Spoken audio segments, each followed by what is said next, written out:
This is the Independent Dealer Podcast. Education by dealers for dealers.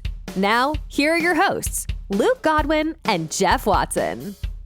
Hello and welcome to the Independent Dealer Podcast, brought to you by Buckeye Dealership Consulting. Luke, I've been doing some thinking. Uh-oh. I smell something burning all the way on the East Coast. The rest of the hair off my head. Dangerous pastime, indeed. I think that you and I think we're in the wrong car business. Okay. I think buy here, pay here is bad. I think it's a bad idea. I think it's worse than if we ran a retail location. I don't disagree. From a cash point of view, I don't disagree. I think it's hard, but I think if you do it right, you can make a lot of money. But you got to have a lot of money to make a lot of money, which is one of those things, you know. The reason that got me thinking was I would re-listen to our podcast a couple of days ago about lease here, pay here. And I started thinking about our cash on cash return, right? What's the ROI of our dealerships? What is the cash invested compared to the cash made? So have you heard of this thing called the yen carry trade? I have not. Yen carry trade, like the Japanese yen. So there's an investment instrument, vehicle, scheme, whatever you want to call it, that's kind of jacked up the economy a little bit lately. But what happens? Oh yeah, I have heard of what you're talking about. You go out, right? And Japanese interest rates are, manufactured low, right? They're low. So you go over to Japan, you've got some sort of collateral you put up, you borrow 100 million yen, you bring it over to America, convert it into dollars, and then loan it out, put it in the market, whatever you do here in the market. And the spread between the low interest rate in Japan and the slightly higher interest rate in America is like a guaranteed return, right? Yeah, but Japan just upped their rates a little bit to try to. They tweaked it. Yeah, that really screws things up. Because I think it's like a 6 to 8% return, right? Something like it is. I think they were at 1.5% or something. So yeah, there was a 6%. It's not foolproof, but it's pretty close. So if you had something that you could invest in that gave you let's say 10% return to be healthy, would you do it? Take the risk out. Minimal risk, minimal, no headache. Whatever. Yeah, I mean, if you can return 8 to 10% with no headache and not doing anything, you take all your cash and you put it there is what you do. You probably would, right? You would go out and leverage every possibility. Everything you got. You'd go to Japan and just borrow from every single person that would give you $1, and you would put it into this thing and make 10% for as long as possible and just keep churning that over and over and over and over and over and over and over. I would never have to work a day in my life if you could give me that investment. Probably wouldn't, right? So what's so interesting is it's very, very similar, not similar, but I can make the argument that it's a similar thing in our car dealerships, right? So let me walk you down this path. Let's talk about the ROI of the car dealerships, right? And let's take the two different models, right? We have a retail model, which is I buy a car, I fix it, I sell it, and someone else gives me money for that thing. And see you later. And then we've got the buy here, pay here model, which you and I are in because we're glutton for punishment. And we buy the car, we fix the car, then we finance the car and we wait 36 to 42 months to recoup and get that cash back in the door, right? Yeah. So let's just say you would start a dealership, I start a dealership, you went retail, I went buy here, pay here today. We both had $10,000 to start this dealership with. So let's walk through the math for everybody. What that looks like, just super simple, because I find it almost. What am I going to sell? Scary. How am I going to start a buy here, pay here dealership with $10,000? Hypothetical. Call it 10,000. Call it 10 million. Call it a million. Whatever. We're going to use 10,000 as an easy number. Okay. So if you're a retail dealer, Luke, and you have a $10,000 car, 10,000 of inventory, whatever it is, 10 million. You sell that $10,000 car for what's a typical gross? Let's call it $12,000. Let's call it $12,000. I'm going to call it 13 because I already put it in my spreadsheet. So why are you asking then?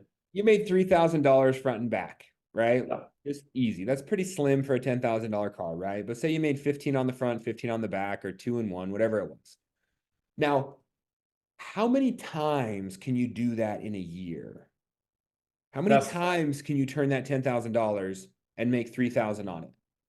Well, most people would tell you the best do it 12 times a year. Yeah.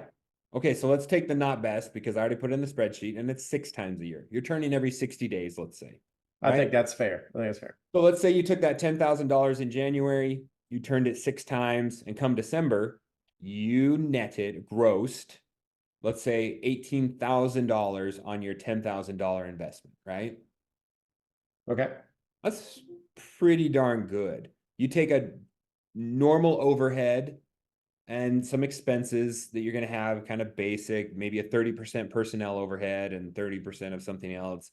But you're making, with or without overhead, around, that's like 180% ROI or something, right? It's like, well, that's gross. What are we talking about net? You didn't take yeah. So let's just say the expenses are the same for both dealerships, right? You have personnel, you have lot rent, you have carry on interest, maybe if you had it, or utilities, blah, blah, blah, blah, blah, right? So whatever that is, those are going to be the same for both dealerships, with the argument that the buy here, pay here dealership would actually have a higher headache. 100%. So let's do the same thing on the other side with the buy here, pay here side, so we can compare apples to apples. Okay. Got a $10,000 car. Yep. Now you're buy here, pay here. So maybe you sell that thing for 15. Let's say 14. Yeah. Let's say 15, because I got it in the spreadsheet and it makes my numbers easy. You grossed $5,000, right? How many times can you do that a year? Per year? This is a tough one. Well, a quarter, 25% of the time. Yeah. If you finance, maybe 33, because let's say you put this on a 36-month loan. Yeah. And that's super aggressive. That's like a $700 payment on a $15,000 amount financed. They had no down, or they covered their tax and license, whatever, super simple.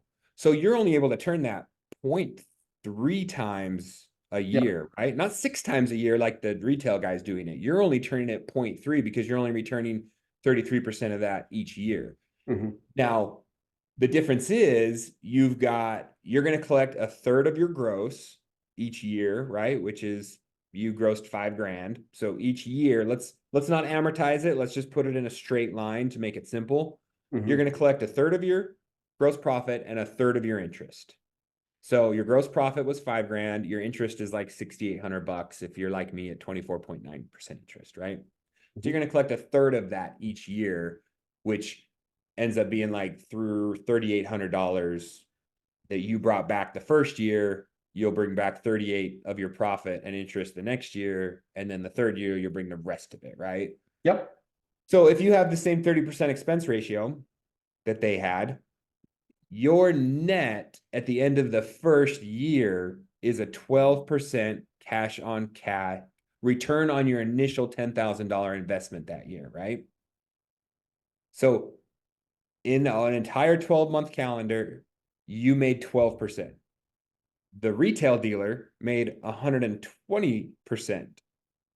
So they made 10x more money in the first year loaning out that using $10,000 to run a dealership that you did as a buy here, pay here dealer using $10,000 to run their dealership, right? Or to sell cars. That, to me, in a world where your funding is limited, makes buy here, pay here horrible. Yes, I don't disagree. I think the reason a lot of people end up in the buy here, pay here business is because of this. Lack of banks to help them get that car financed. And next thing you know, they've got a floor plan full of cars and they can't sell them. Well, then somebody walks in and says, well, I'll give you $1,000 down. And they get into it because it's easier to sell a car. And that's a bad reason to get into the buy here, pay here business. That's the reason my dad got into buy here, pay here business. So, and you see it happen a lot. My dad didn't have a floor plan, so that was not that wasn't an issue, but he saw the writing on the wall that if I want to sell a certain amount of cars, I'm going to have to finance them myself. your good retail dealers out there, there's a lot of them. They know how to do it. They know how to secure the banks. They know how to buy the right inventory. They know how to turn the inventory. Retail dealers are, I'm a buy here, pay here dealer, so I'm gonna. They're a little more savvy when it comes to buying and selling cars. Yeah, they got to be. They're a little more savvy Because they have way less cushion than I have, right? They can't make mistakes. Yeah. They make mistakes, but it really costs them a lot of money to make a mistake. We are more savvy when it comes to collecting it, making sure we deal with the repos properly. You know, there's a different mindset. A car guy, I don't think, would be as good as a buy here, pay here dealer as he would be as a retail dealer. And so it's really two separate businesses, which we're talking about. But yeah, if I could have a separate lot that was retail and that did, you know, like we talked with JD the other day, 100 cars a month. I mean, yeah, that's the way to do it. So that's kind of what I'm driving at, is if you opened a dealership today, you had $10 million and you said, do I do retail? Do I do buy here, pay here? Retail to me is the absolute smartest choice. $10 million, no flooring line. I'm going to use that 10 million, all the floor cars, and just churn that 10 million and turn it into 10 million in the first year. And I can tell you the one thing you have to do. You have to hire a finance manager that's been at a store that man, he's got the connections with all the banks. He knows how to make it work. And you got to pay that guy $500,000 a year. You know, you're going to have to do that. Your location's going to have to be way better than any other buy here, pay here store. You know what I mean? Like location matters a lot in the retail space. That finance manager, the one that can get those deals hung, is your number one driver to making sure you're successful. So if you're not that guy, good luck, because you're going to have a lot of expenses up front to get it done. Yeah, I definitely think it's a harder deal, and you're competing with a lot of people, because that is probably an easier form of car dealership to get into. You can go get a flooring line and you can get signed up with some basic banks pretty easy, right? I mean, that's kind of the entry level of everything. Getting into buy here, pay here is much, much harder on a grand scale because of the capital hurdles that it takes to actually fund a respectable buy here, pay here. So I would go back and argue that the guys that I know that do the hybrid models, you know, like our good friend Harry, who has grown ridiculous, is because he's combining a buy here, pay here model with retail as well, right? He does a lot of retail units, and he'll do some really, you know, quick buy here, pay here terms that almost treats it like it's a retail unit, right? He's not waiting 36 months to get his cash back. He's putting them on like 18-month terms somehow because of his demographic and the model that he's got. But that would be my argument to saying, hey, I like my hybrid model because I need some cash to turn quick, and I need to make a higher ROI on that money on my retail stuff. And then I'll have my buy here, pay here maybe, or maybe I won't. I mean, the more I look at the numbers, the more I think, man, I could probably, I don't know, man. What's the other ROI of a buy here, pay here dealership, Luke? What else do I have? Why would I want to do that? The interest income will sustain you when the economy goes bad. The one thing I'd say, properly run buy here, pay here store will return, you know, 15 to 25% a year, not, you know, and not even account for your reinsurance money that goes in there.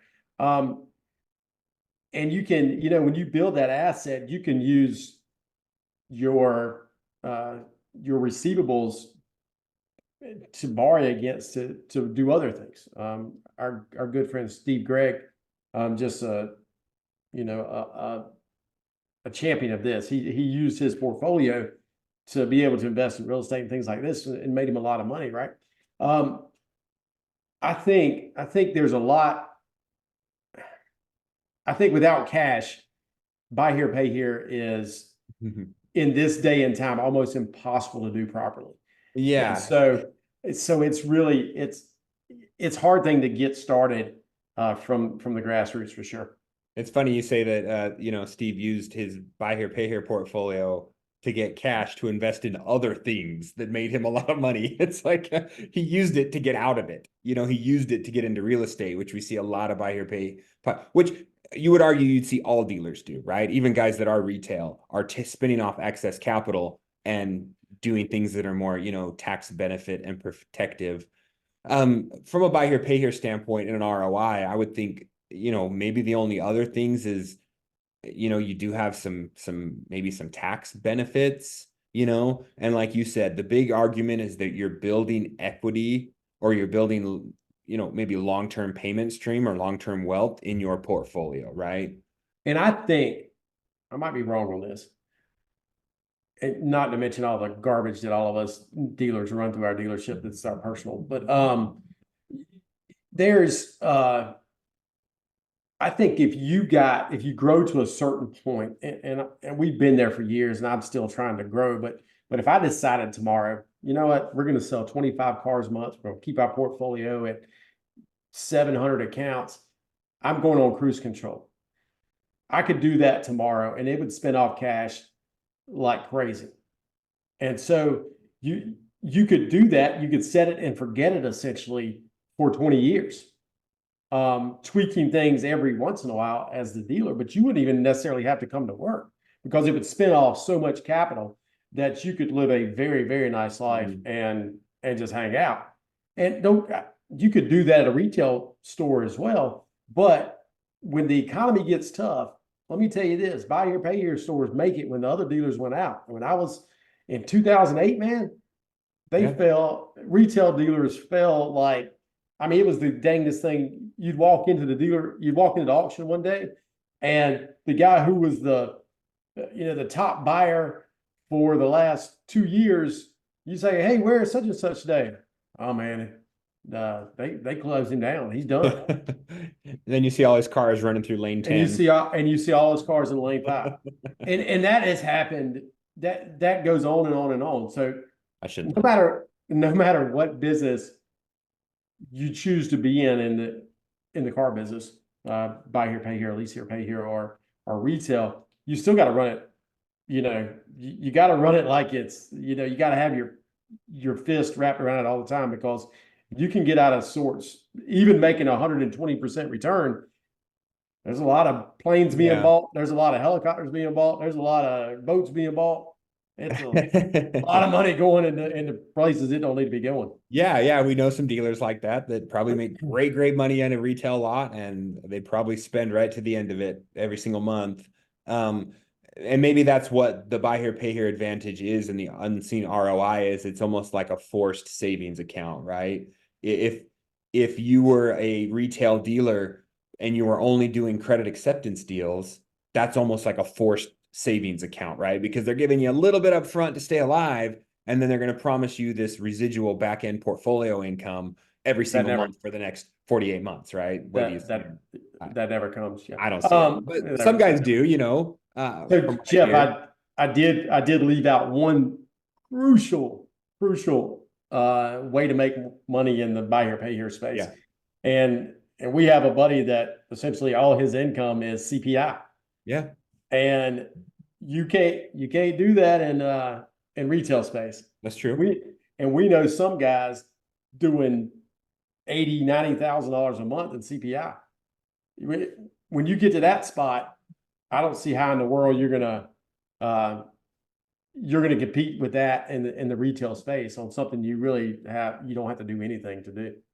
Yeah, I mean, obviously, our guys at Buckeye are the ones to talk to. If you guys are buy here, pay here, and you don't have a CPI program set up, you definitely should, because that is one of the very, very few extra income sources, right? Like, you could run a service center, you could do wheels and tint, you could run a repo company, you could have some of these outside services that maybe you provide to your customers that bring in extra money outside of just trying to sell more service contracts, more gap, more back end products, or make more money on the front end. The CPI is actually, it's money that would have gone to Geico or Progressive that's actually coming to you. So yeah, if I'm a respectable size dealer as a buy here, pay here, and I have, say, 500 accounts on the books, and I got a good majority of them paying me $100 in CPI each month, that's notable for sure. I think you could factor that into your ROI and say, hey, this is now getting a lot more competitive with the retail dealers as far as my cash on cash return. Yeah, I think if I brought that in, we would come up to probably 20, mid to high 20% return. And I mean, and that doesn't count for add backs because I'm paying myself rent. You know, I pay for other stuff that, I got a car, I got a gas, all these things that we forget about. And there's a lot of, but a lot of dealers do that too, Yeah, sure. No matter your model, you're paying for your cell phone, you're paying for your gas, you don't have a car payment. Yeah, but when you factor that into overall return, I mean, every little bit, you're probably at the end of the day, you're in a 30% return. I mean, good gracious, that's after you're paying yourself a salary too. That return goes again, up. if you're still adding those same 3 or 4 points on either business model. Oh yeah, for sure. Oh yeah. Business model, right? So now your 20% went to 25, but guess what? My 120 just went to 125, right? Well, I keep talking to this guy about opening a Subaru store up in Utah. So hopefully one day that he will he'll think about it. Yeah, it sounds like a lot of work. One more thing that I want to discuss with that also made me think to transition is why do we is it about cash flow? So if you look at if you go back to the yen carry trade, what I'm trying to find is the arbitrage. I'm trying to find the spread, right? I know what my debt service is, I know what my monthly nut is, and here's what I can make every single month, and I'm going to take the difference, right? And I'm going to ride that into the sunset. I'm not trying to own it. I'm not trying to own all these yen. I'm not trying to reinvest my own yen. I'm going to keep borrowing that yen at 4% or 3%, and I'm going to keep putting it out there at 6 or 8%, right? So why is it that there is some badge of courage in the buy here, pay here space specifically for us to own our portfolio or own our flooring line or have a low, a 0 or 10% debt leverage ratio? I think it's a super important question. And I've been thinking about that over in the last little bit because every Fortune 500 company out there has debt. And they use that debt to increase their profitability. The debt's either to the shareholders or it's to big banks, it's to bonds, it's all these things. And these big companies use debt wisely. And, we should be using debt wisely. The difference is this: getting debt on our portfolio, number one, it's hard. And number two, it's expensive. And so the reason we look in the buy here, pay here space of paying off of our, not having any debt on it is because a lot of people are paying debt at 12 and 15%. And when you're paying debt at 12 and 15% and you're only returning, run properly 22%, that takes that margin down quickly, real quickly. So if your interest service every month's 50 grand, I mean, that, it starts to really peel into your net income. Yeah. So that's what I just like to think opposite of what sometimes we preach on this podcast, which is own your car lot, get it paid off, get out of debt, get your portfolio, don't borrow, don't leverage. Like sometimes we get in that routine of saying that, like, but why be so conservative? What do you think is a healthy debt leverage ratio on your line of credit or your flooring line or your real estate? Like, do you think it's 50%, 60, 80%? I could go as high as 80 and be safe. No. On your real estate, yeah, you can go as high as 100% on your real estate. I don't see a problem there, because it's going to be at such a lower rate. I think that in the buy here, pay here space, you should own all your cars.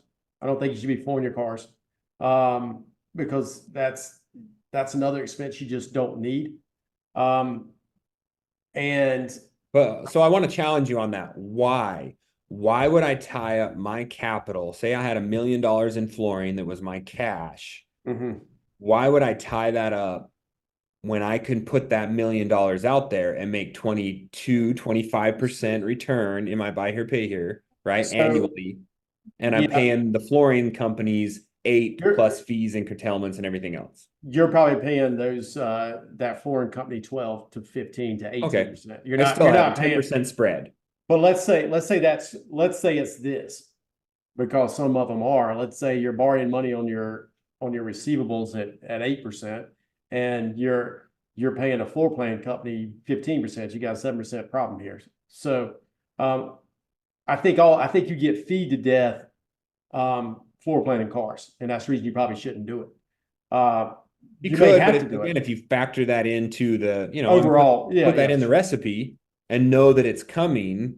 I think the reason why sometimes we pay these off is because it's easier to not have to pay attention to it, right? Like if I own my cars, I don't have to worry about turn time. I don't have to worry about curtailments. I don't have to worry about interest rates. I don't have to worry about audits or being out of covenant or making some payment every month. It's just there. It's just there. Well, for sure, people get in trouble doing that.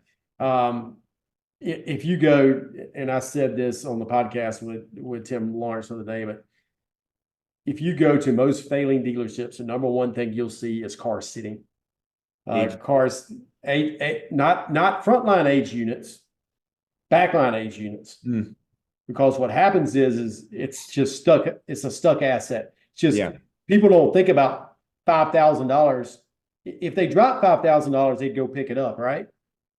Yeah. But if there's a $5,000 car sitting back there, they can't get running. They try to forget about it. But it's really it's $5,000 in cash sitting back there. Or you just wait for the mechanic ferry to show up one day and suddenly it is running. That's right. You take it somewhere and you get it fixed, or you junk it and you move on. You take the loss. But that's the number one thing I see at failing dealerships is sitting assets. Bad cash management. So to argue that point on my side, a flooring line makes you be a little tighter, right? A flooring line forces you to have quick turn times and be on top of your inventory because they won't let it sit or they're going to make you buy it. I think you should be cognizant of that if you're using your own money. So treat it like it is. I don't know. Maybe that's a way to do it. Or maybe there is a flooring leverage that's fine. Hey, I'm going to floor half my cars and I'm going to keep another $500,000 in cash so that if it is an aged unit that I like, I can keep, or I'm prepared if my flooring line gets pulled, I can transition over. Let's think about what happened at the first of COVID. Yeah. All of a sudden, those floor lines across the board, all of them said, you're done. That $500,000 flooring line you thought you had, today it's $20,000 or it's $40,000. They capped everybody at what they owed, right? And that was it. They couldn't buy another car. And so you got to be prepared for those things. Yeah. Yeah, that's better have some cash. Yeah, you got to have it. So answer me this then, Luke. Why do I want to own the land, or why do I care if I own the land that I'm sitting on? I think it's a way to build. I think it's a way to build wealth. You don't have to. You don't have to. But that's relative, right? I mean, it could be great one day, could be bad the next day, could be worth something one day, could be worth nothing the other day. I think it's cheaper than renting, probably. Maybe. If I had to guess. But maybe not. Maybe not. Here's the thing. Obviously, rent is completely deductible. But the argument I would have if we go back to this cash flow argument of, I'm not trying to build equity. I'm not trying to build assets. I'm not trying to own anything. What I'm trying to do is maximize the spread between what my cost of operations are and what I can make as an operator, right? I'm just trying to maximize that spread because that gives me freedom, gives me a great lifestyle right now. Mm-hmm. I can do these things or live my life or have all this stuff, or I got to make double mortgage payments because I'm so darn set on paying this mortgage off, right? Like I want to own this thing. And it's like, okay, I want to own my portfolio. So I'm going to slow grow. I don't want to borrow because I'm just going to slow grow this thing. Okay, dude, you're going to be 80. I think there's a happy medium in there. I'm one that likes to pay off debt. I don't like debt. So, I'm the one that I'm arguing this, man. I get it. Yeah. I'm the one that'll pay a double payment every month until it's paid. It's just the way I am. Okay. I don't want much leverage on my portfolio. That's for sure. Yeah, but well, again, my argument is if we manage, and I'm not saying this is the right way. Definitely everyone listening, just know I'm devil's advocate here. If you manage your dealership off the cash flow statement and not off the balance sheet, right? Like, yeah, to me, it's about maximizing cash flow. Think about people that buy real estate, right? If you had a real estate mentality, what does it matter? What it matters is what cash do I have to put in to get that building, and what can I and get what's going return? to be my return every month, Yeah, and right? that's Is how it going to developers cash get a flow huge. $3,000 a month? I will buy it, right? Yeah, I will do it. If I got to put in 100,000 and it's going to cash flow me $3,000 a month, that is a great use of my cash. It's a great return.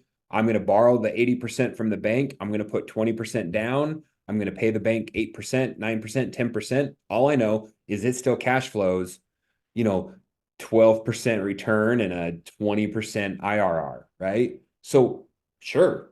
Why don't we think of that like as our dealerships? it's an interesting take, and it's probably the right take I'm going to use my cash to make more cash, right? it's probably the right way to do it until things get tight. Yeah. And when things get sideways, you see what happens to big developers. Yep. When rates go up and the banks aren't helping out, they repossess everything. And if you bought in the peak of 08 at a high fixed or variable rate, and all of a sudden the rates change and they go variable, and all of a sudden your renters fall out, and then your vacancy goes through the roof. Yeah, a lot of people were hung out to dry because they were over leveraged, right? Yep, and I think that's key. And you asked, what do you think the right leverage is on your portfolio? I think most people will say that 55% and less is fine. I would probably tell you 20 to 30% is the right one. But a lot of dealers that make killer money at 80% or 70%. Right? Dude, I've seen people about out of business at 80%, and then all of a sudden they're at 20% because they just grew like crazy. So I think there's a time and place. If you're making a 25% net return on $1 million, why not leverage that at 50% and make a 25% on $1.5 million or $1.7 million, right?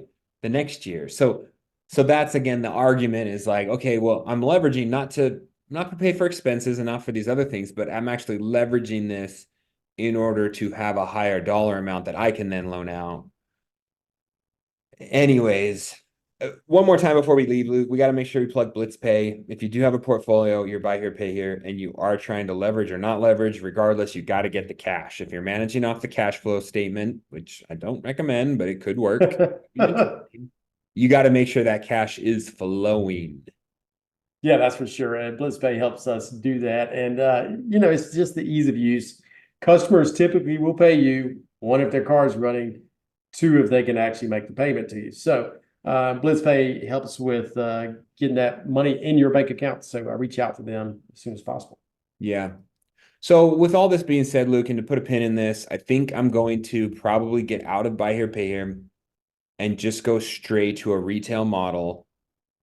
I think if you could take my net equity, if I sold everything today, real estate, portfolio, flooring line, no, not my flooring line, my floor, my vehicles, my cash that I owe, I take all of my equity out of my dealership and my portfolio and I dump it all into my flooring line, right? I dump it all into cars.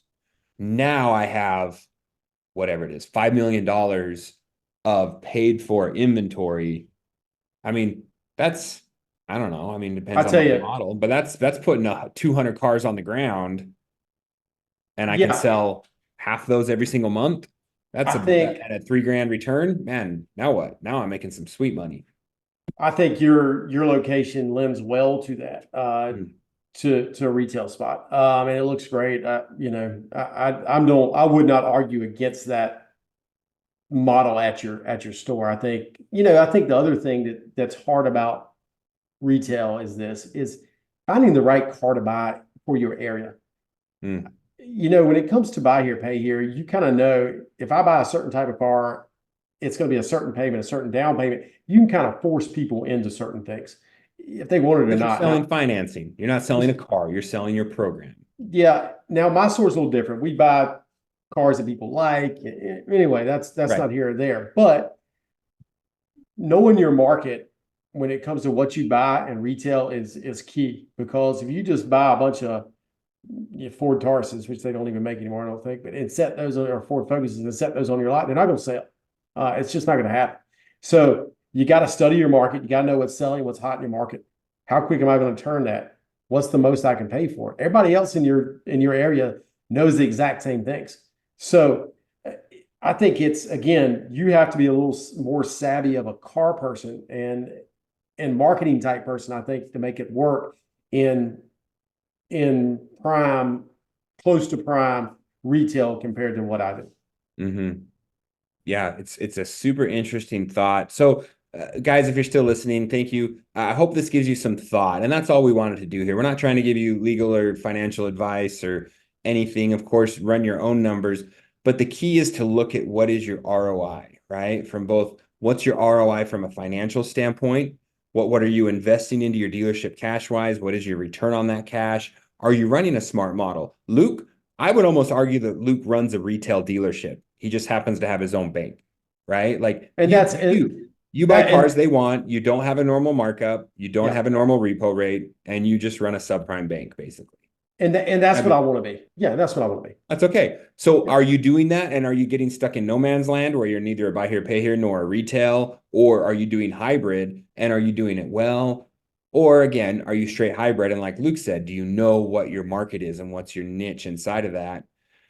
And the overall ROI, right? Like there's the financial ROI, but there's also the lifestyle ROI, right? Your personal life, your dealership, you enjoy what you do? Is this bringing you excitement and passion for it? Because you're in a business that you enjoy, that you care for. So there's a lot of different ROIs to calculate. That's for sure. Yeah, I agree. All right, guys. Good talking to you. Thank you for listening. Please leave us a review. We'll catch you in the next episode.